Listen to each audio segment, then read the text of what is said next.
You know, when I was in the hospital at Great Lakes after the war, I was in a hospital up there. I mean, I didn't have any serious problems, but I was in a debriefing thing.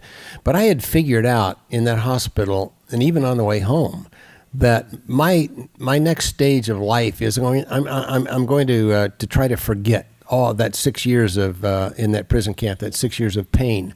And I even had it figured out. I'm going to go to some little town in the middle of nowhere where they've never heard of Charlie Plumb. And if they have, I'll change my name because I don't want anybody knowing my history. I want to slide back into the shadows of life. And I was serious about that. You know, my high school sweetheart had just filed for divorce 3 months before I came home. And so I was, I felt free and I felt energized, but I really didn't want to have anything to do with the Vietnam War or any of the pain that I had faced there. I saw no value in it. And so I was the first guy back to from the war in the Midwest. And so the news media, really wanted to talk to me. And so I found myself surrounded by about 150 photographers and reporters in the basement of that hospital. And I told my story.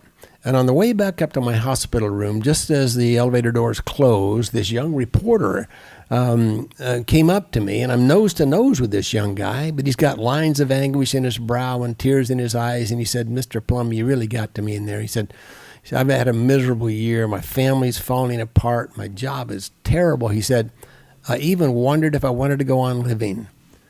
He said, "You've given me hope."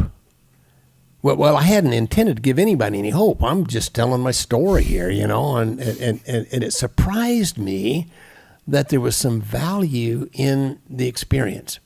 And so I said, well, if in fact that, the pain of that experience can help one person, in life, then maybe there is a purpose to it.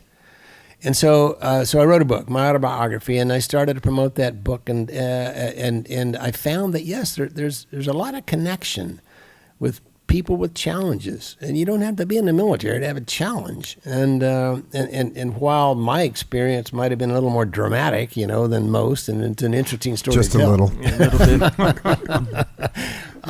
it's still, the challenges I faced were the challenges that, that a single mother trying to make ends meet makes, the frustration and the loneliness and the lack of confidence and the feeling that you're not measuring up, and all of these things. These are common human feelings. You don't have to be in a prison camp to be in prison.